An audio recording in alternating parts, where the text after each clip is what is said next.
Are we on? What's up, Emerald Coast? RJ goes and hides in the back, and then he goes. He does this song and dance like, "Whoa, we're ready. We're starting the show." And then we're out here, and he goes, "You're up."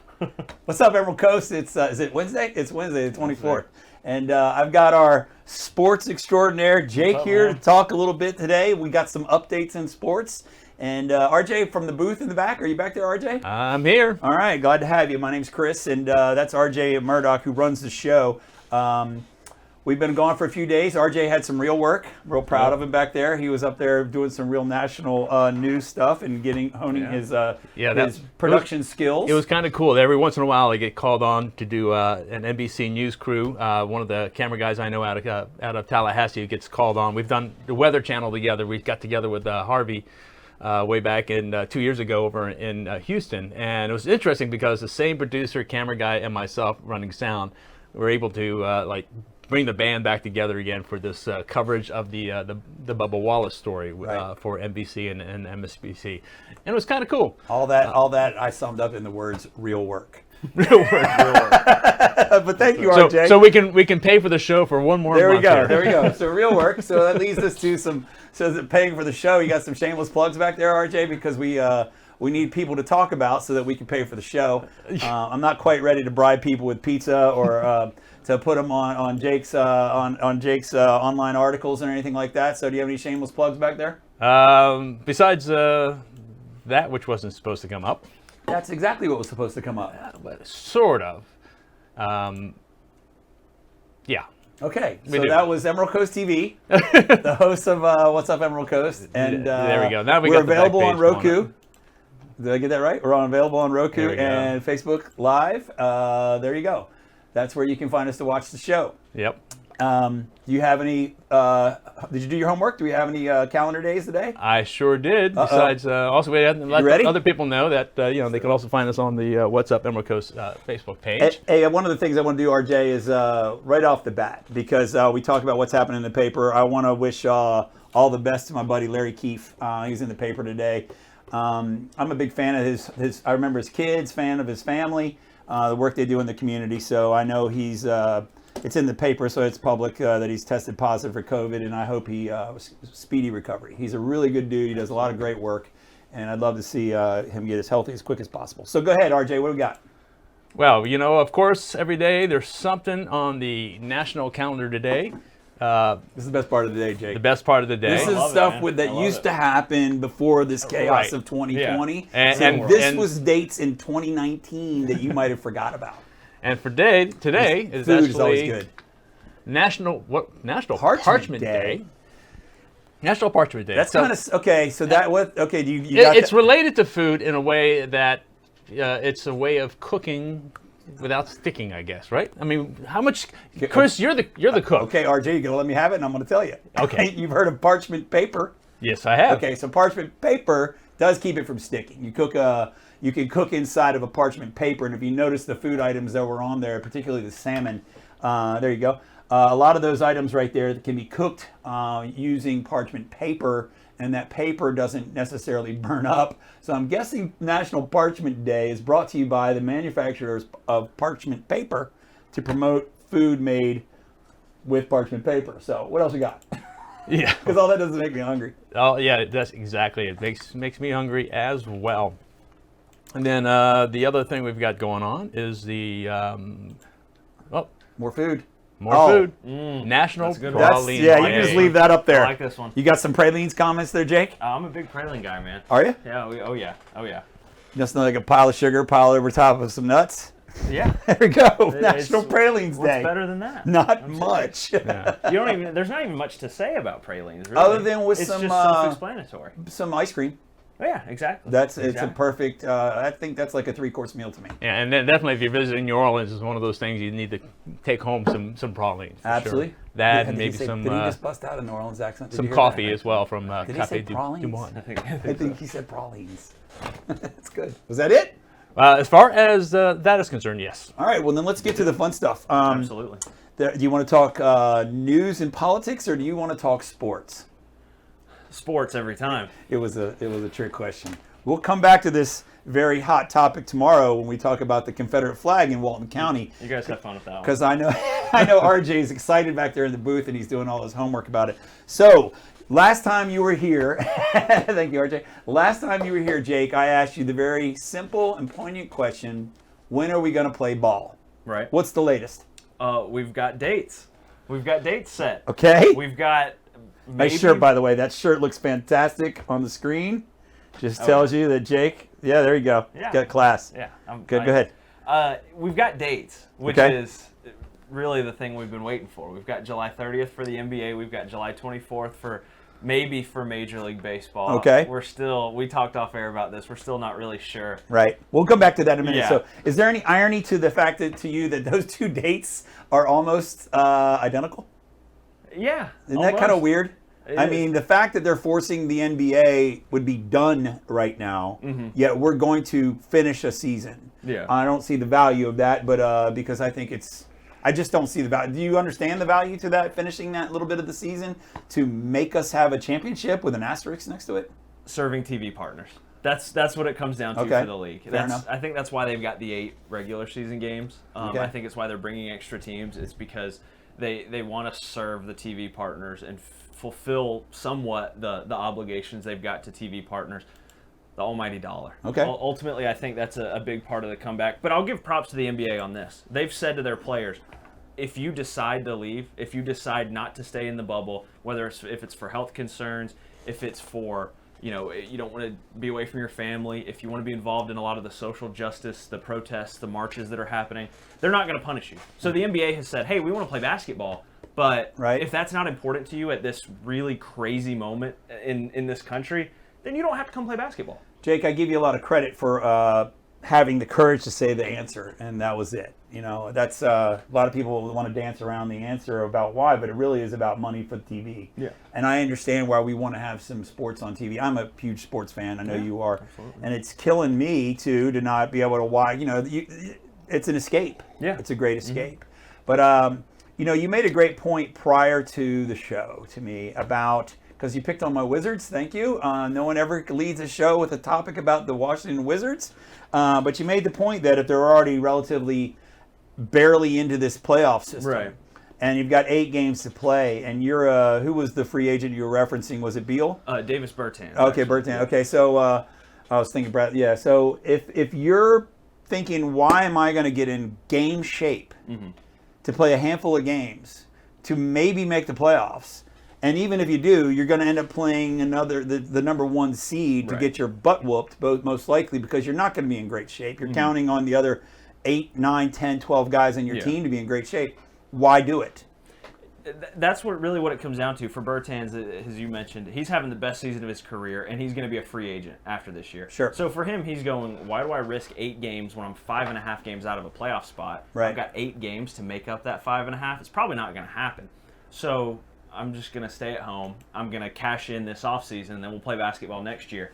I think the divide in this is really for several reasons. Number one, if you're Giannis, for example, Okay. if you're LeBron James, if you're one of the most powerful, James Harden, who Yeah. would probably have a good shot at a championship, especially with this weird format, the most powerful stars in the league want a chance to win a championship. On a short season. Yeah, LeBron wants to up his resume. Giannis wants to get his first ring. James Harden wants to finally win a ring. So there's a divide between, I think, a lot of the bigger stars and the teams that have a chance at a title, Sure. and the lesser guys. But at the same time, a guy like Austin Rivers, for example, came out and said, hey, Kyrie can talk about not playing all he wants, He's hurt. but I've still got to make money. Right. And we don't make the money that stars make because there True. is such a big gap in the league. Right. So there's so many layers to it. But I go back to what I mentioned earlier, which is the NBA has given players the option. Sure. And the fact that they're not forcing players to play, they're not going to punish players if they choose not to play, that tells me that the league understands where their players are at. There's a lot of doubt about coming back, and Adam Silver and the league have said, if that doubt supersedes the priority of playing basketball, that's fine with us. Does the NBA put out all their information, and I'm sure you went all the way down through the details of the contract, or whatever agreement there is, does the NBA have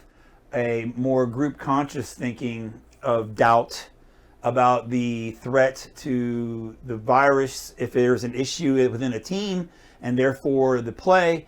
Do they have protocol ready to shut it down? Do they have protocol to be concerned about the Orlando community? Let's face it, Florida is now becoming a hotbed. Yeah. And they're going to be right in the epicenter, call it Epcot Center of COVID. Are they going to, do they have protocols where they're going to say timeout? They might have picked the worst place Yeah. to bring the league back. And I mean, I think part of the reason the state did open back up is because To lure them in. it's, hey, sports leagues. That's what the governor said at the time that he opened up. He said, sports leagues, you can come here. You can come here and play. It's concerning, though, because I did a piece on this yesterday, and 3,000 new cases, I believe, on Tuesday. 25% of Florida's total cases have come back in the last week. Right. So, 25% of that 100,000. And mostly in South Florida. Yeah, you had the other day, the Orlando Pride women's soccer team of the NWSL went out to a club, came back, had I think 10 positive coronavirus tests, and now they've had to pull out of the National Women's Soccer League preseason tournament. So, And yet the club will get blamed. yeah, I mean, Just on behalf of bar owners everywhere, the club will get blamed. yeah, I mean, at the end of the day, I think I saw the other day there was a suggestion: why not move it to New York? And I mean, New York was a hot spot, you know. Yeah. So I think that it's just tough to figure out where to do this, and ultimately whether or not. I saw comments from Dr. Fauci the other day that said, hey, try to get your games done before the end of the year, Before the summer. Yeah, because there's potential, or before the weather changes, because Right. there's potential for a second wave. And I'm sitting here going, wait a second. Football is going to go Yeah. right through that. Well, that leads to the other question. You made a point about I forget the young man's name. You said that he's not Kyrie Irving, but he needs to be paid to feed his family. And I have a lot of respect for that because that's a driving factor. We all have an individual journey within this group thinking here, and I can see the challenge. But we also talked about that individual journey when it comes to, we use the baseball analogy. Baseball, you're a little more spread on the field. Let's talk the ergonomics of the actual sport. In basketball, within minutes, if somebody you're going to breathe on everybody on the court. Oh yeah. The referee, the guys doing the announcing, if they're going to be on the side of the court, you're going to be pretty close to it. Yeah. Because it's a game where you're going to exhale that much. In baseball, Mike Trout might play center field. He might not have to even stand in the dugout if he doesn't want to stand in the dugout. Okay. In the batter's box, he's kind of the closest he gets to anybody is in the batter's box. Yeah. Unless he's sliding in the second.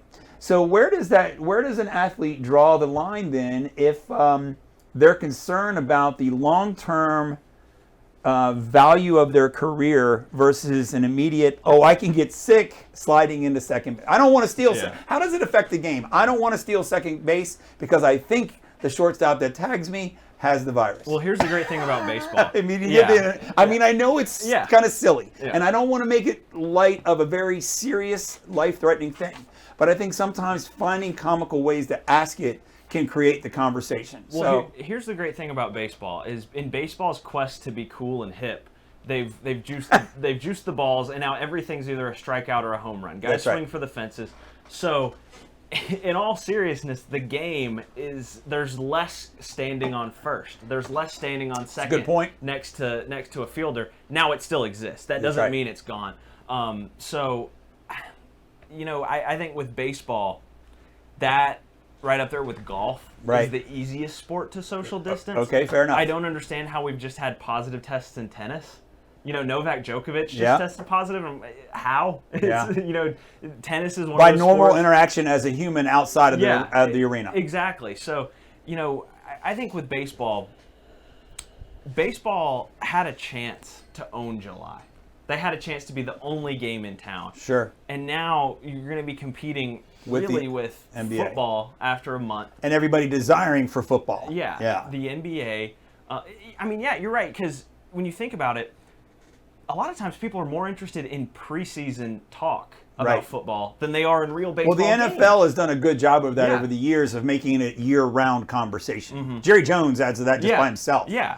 Just constantly going, well, I don't know if I'm going to sign this guy or whatever. So it's a year-round conscience Exactly. of the American sports fan. Yeah, and so I think if I'm baseball, if I'm basketball, and I'm evaluating this situation, it has taken so long to get back, and the season should have been over by now. And the only thing it comes back to is the TV deal, is getting that TV money. But really, at this point, it feels like just punting and going to next year may be the way to do it, because, and I'm frustrated as a sports fan, because you get told and told and told, hey, if you quarantine, if you stay inside, if you wear a mask, we're going to get through this thing quickly, we're going to flatten the curve, and then sports are going to be back.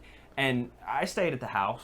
I wear a mask when I've got to go out, but unfortunately that just hasn't been the national response. And because of that, we're now at a point where the return of sports that a lot of us sports fans circled, that we were so excited about, that we sacrificed a lot of social interaction for and wore masks for and stayed inside for, now we may not get that. Correct. And that may be at risk. And it's frustrating Right. as someone that took those warnings seriously, Right. that now sports is going to be interrupted because a lot of people didn't take those warnings So, seriously. because you used the punting analogy, that's a nice invite to the segue about football. So, do you think that football and the powers that be have decided this is going to happen, or are they watching with another, a little more eyeball on the NBA and baseball and how things go?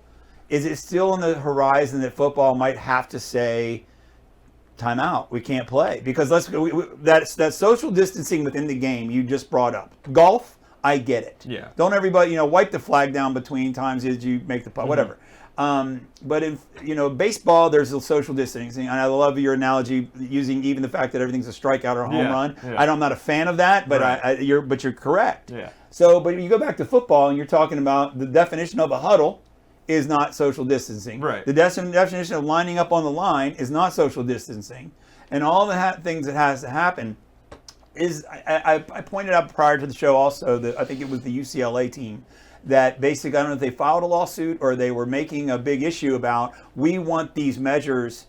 And I posted that I support that because they're human. Right. They can't go out there thinking football, I'm going to play really, really hard, but I'm not going to just eliminate this doubt in my head and then go and tackle that guy. Yeah. So how do you rationalize that if you're a football player wanting to play just because the league says it's okay?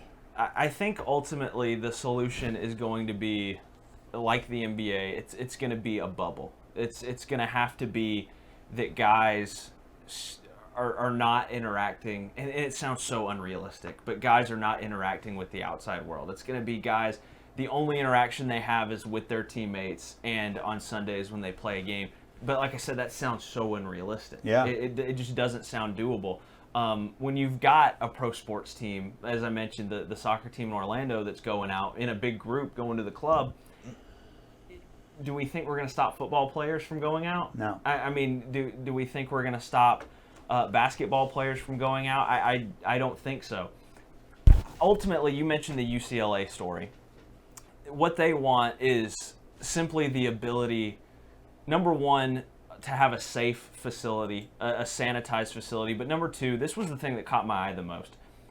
They want the ability to make decisions on their health on their own without repercussion. And that's Didn't they request also outside of the schools, medical? an independent, They wanted an independent person that they can pick, the rights to do that, which is completely against the grain of anything that has to do with the industry of college football in particular. Yeah, and the other part of it, I think, is just a mentality in football. Players want the ability to say, I don't feel comfortable playing. I don't feel comfortable playing when this is going on. And in sports in general, if you decide to sit out and there's not a bone sticking out, there's going to be teammates, there's going to be people in the building To shame you. that shame you. Yeah. I remember in high school going to the trainer and just saying my head hurts, and he's like, all right, we got to keep you out 3 days. Yeah. We got to do concussion tests. All I said was my head hurts. That's right. Right. All I said was, hey, I think something Might be be going because you on. didn't study for that math test. It might have been. But I remember. Because you went to a Nirvana concert the night before. But it's a thing in sports, and Right. especially football. If there's not a bone sticking out, if you're not, even when you have a concussion, there's up until very recently, you were kind of shamed for not playing, Yeah. for not going out there. So, there's a mentality that exists in sports that is especially relevant right now because a lot of guys are not comfortable. But a lot of guys, I saw a quote the other day by Jonathan Allen of the Washington professional football team, and he was talking about. That was nice. That was good. But he was talking. caught that. He was talking about concussions, and he said, this quote is ridiculous, but he says, "If I know the names of my grandchildren when I'm old, then I didn't play the right way." Yeah, that's scary. I get what you're saying. So there's two sides of the coin in sports. There's people that recognize what's going on and want to play it safe, and there's other people who are just tunnel visions into sports. Sure. That's why so many college football coaches have looked so bad in their comments about some of the ongoing protests. Yeah. Because they don't know. Yeah. Their head is down in football 24/7, and that's a big problem. Is a lot of people in sports. The empathy, Yeah. which you're referencing. Yeah. So out of this conversation, and I'm glad you came in today. I like that idea. It's in the middle of the week, And now who knows how sports will be when we get going here. Heck, like we said, an NBA season is starting at the end of the summer. Yeah. So I like the idea you're here between the weekends because traditionally sports is on the weekends.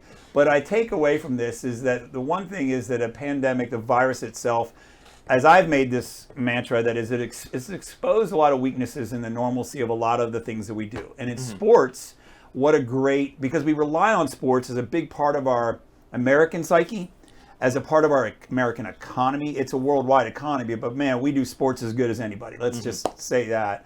And so when a virus doesn't care. So I love the analogies between the spacing on basketball court, the spacing on a diamond, and the spacing on the gridiron. That's an amazing analogy and then you point out that we really don't have an answer for that. Yeah. And it's still frustrating. And then the other thing I think you pointed out that all I can go back to say is, I end the show with the phrase, "Stay rational, my friends."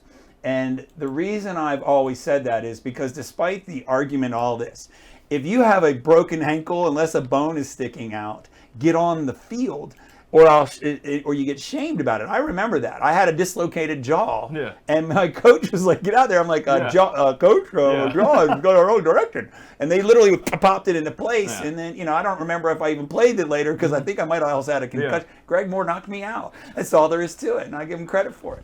But I think that same mentality that you pointed out, had we, the American people, embraced for our sports, wearing that mask, we might have curtailed this enough, but now here we are going to be dealing with it again. So not to turn it totally into politics, but since RJ's hiding in the booth back there, and I know he loves to talk sports only. Actually, there is a local sports thing. That I gave RJ a perfect opportunity to because, segue out of it. Go ahead, RJ. Jake and I were talking about this before, but this is huge for Okaloosa County with Holly McDaniel becoming the athletic director. That was in yesterday's paper, was it not? That's today's paper. Was that today? Okay, I read it online last night. That's possible. Congratulations to Holly.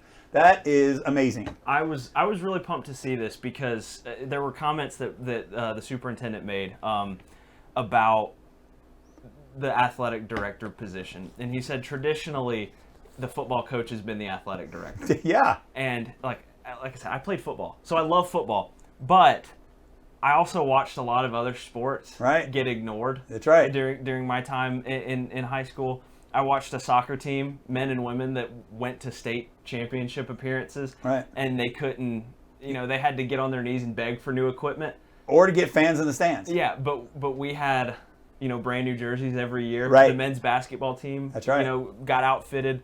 But I like the athletic director position and the football head coach position being separate, and I like the move in this direction because high school sports should not be about just the supply and demand of who sells the most tickets, therefore who gets the best equipment. Right. And when I was in high school, I was hard-headed about football and said, "Hey, we bring the most fans in." Is that not in a high school version of what happens on college campuses? Yeah. And that's trickling down into local high school sports, and therefore you lose budgets for the art class you lose budgets for jazz, but you still have, like you said, a new jersey set of jerseys every year, and I get it. So I don't know if her mission is to make adjustments to that, but I applaud the move, and to bring her on board for our local community. I'm excited to see that. Yeah, I just think having a different voice with that kind of power within an athletic department is important. That doesn't mean that you ignore the football team by any means. Football program is still ultimately the number one thing in any athletic department, especially in this area. But Holly McDaniel was a women's basketball coach and played women's basketball. So just having that extra perspective, I think, is very important, especially, like I said, in high school, where it shouldn't necessarily be the meritocracy of we have the most fans, therefore we're the only ones that get equipment. Or that the football coach becomes the athletic director. Right. Because that doesn't necessarily mean that he's the best at managing an organization because he can manage the team. Right. That is an organization, too, with a singular mind of winning a game. Okay. And yes, educating and raising young men, in the case of football, mostly men. But I think as an athletic director, you have a broader range of concerns. And I think in the world of today's pandemic world, the economic world, and now the racial world, that's kind of becoming this all at the same time. I think it's a wonderful thing to have just an outside of the box, and that box has historically been men in those positions. And that's a topic for a whole nother sports or even social behavior dialogue. To have a man in the role versus a woman in the role. I just think it's a great thing to see something different. By the way, I'm a Choctaw guy, but I'm kind of excited about Fort Walton Beach. I mean, Chip Petrie was the defensive coordinator when I was at Choctaw. Did a tremendous job. He's part of the team that got us to the Final Four. And so he's the head football coach at Fort Walton Beach, new athletic director. I think things are at a really exciting point for the Vikings. It pains me to say that, but it's an exciting time if you're over in Fort Walton Beach. I like that. It pains you to say it. That's good stuff. RJ, you got anything you want to talk about sports today? Nope. Other than the what I was covering the last 2 days, I had enough NASCAR for a couple of days here, so I'm good. Fair enough. Well, congratulations on that gig you got to do up there in Alabama. Well, I think is that pretty much the show, RJ? Are we out of time? Oh, we've been out of time, but it's good topic. Jake and I could just go on. You name a sport, we'll just start talking. I mean, there's badminton updates. There's, I'm sure there's some curling updates that we can do. I've got more Hawks takes. We're just gonna call it quits. If we have to go Hawks versus Wizards right now, who would win? Hawks versus Wizards? Atlanta Hawks.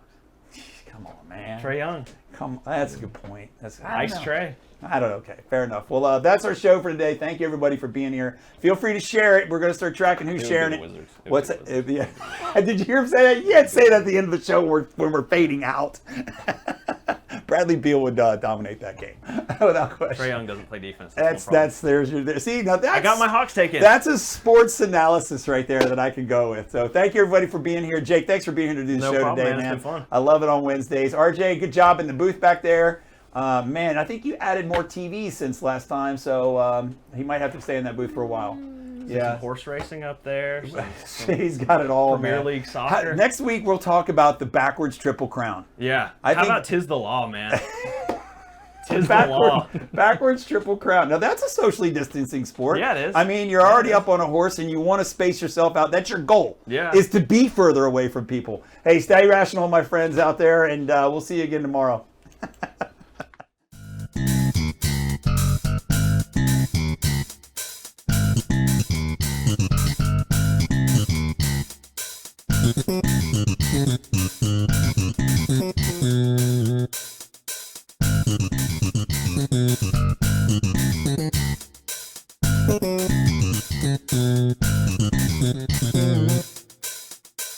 Mm-hmm.